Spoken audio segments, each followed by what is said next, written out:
दीपक दुबे का रुख कर लेते हैं। दीपक, एक बार फिर से मैं आपके पास हो रही हूं। कल बुलडोजर की हलचल थी, आज सियासी हलचल भी देखने को मिलेगी। पुलिस और सीआरपीएफ की हलचल तो वहां पर है ही। अब आप दिखाइए वहां की तस्वीर।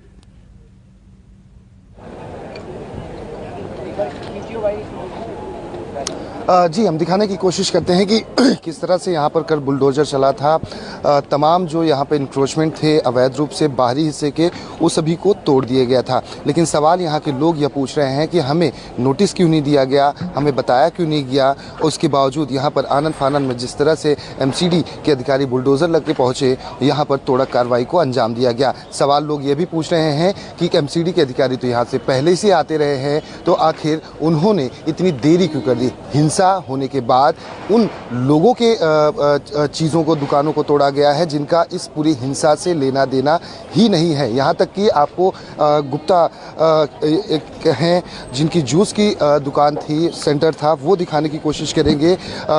ये डीडीएमए की तरफ से 1977 में इस जूस सेंटर को अलॉट किया गया था। उनके पास कागजात मौजूद थे, वो हाथ जोड़ते रहे, मिन्नतें करते रहे कि हमारे पास सारे डॉक्यूमेंट्स मौजूद हैं, ये डॉक्यूमेंट्स को आप देख लीजिए, लेकिन मेरी दुकान को मत तोड़िए। उनके मुताबिक कल न्यूज़ 24 ने उनसे बात भी की थी। उनका कहना था 5 लाख से ज़्यादा का नुकसान हो चुका है और ऐसे में अब उन्हें कुछ आस नहीं बची है, ना ही प्रशासन से, ना ही सरकार से, कि उन्हें मुआवजा मिलेगा। अगर सुप्रीम कोर्ट के आदेश का पालन नहीं किया एमसीडी के अधिकारियों ने, तो अब उनसे उम्मीद की आस करना बेमानी होगी। लेकिन तस्वीरों के माध्यम से आप समझ सकती हैं कि आखिर इस जैसा कि जो गणेश गुप्ता इस जूस सेंटर के ओनर थे, वो लगातार जिस तरह से रो रहे थे, बिलख रहे थे कि हमारी मेहनत की कमाई से बनाई हुई शॉप को पूरी तरह से तोड़ दिया गया। ऐसे में सवाल ये है, लोग लगातार ये पूछ रहे हैं, एक तरफा कार्रवाई को एमसीडी खुद, उनके अधिकारी किस तरह से अपने घरों में जाकर सोचेंगे अपने परिवार के सामने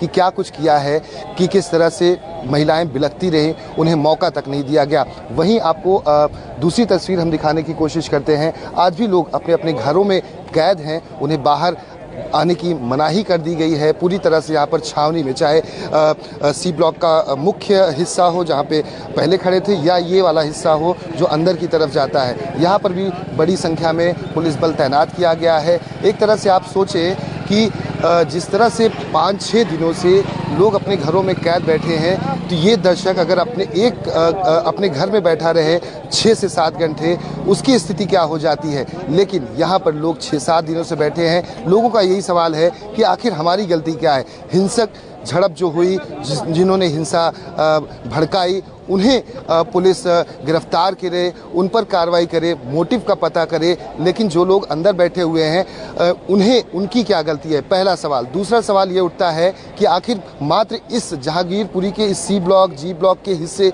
को बैरिकेडिंग की गई है, यहाँ पे हिंसा हुई है, यहाँ पर सारी चीज़ें हुई हैं, तो आखिर बाहर की यहाँ से 50 मीटर की दूरी पर सब कुछ सामान्य स्थिति में है, तो यहाँ पर भी सामान्य स्थिति लोगों को देनी चाहिए। उन्हें भी अपनी रोज़मर्रा की जीवन में बहुत कुछ करना होता है, घरों से बाहर जाना होता है, और मना स्थिति उन बच्चों की क्या होगी। उन बच्चे जब वो बड़े होंगे, जिस तरह की छावनी में तब्दील हुआ है, क्या ये 5 से 6 दिन, क्या उनकी मन से, उनकी नज़र से कभी भी हट पाएंगे, ये सवाल अभी भी बना हुआ है। वो अपने माता पिता को रोते हुए देखे, बिलखते हुए देखे, मिन्नतें करते हुए देखे और लगातार अपने सामानों को उठाते हुए दिखे। तो ऐसे में कई सवाल खड़े होते हैं कि एमसीडी के अधिकारी क्या अभी तक सो रहे थे।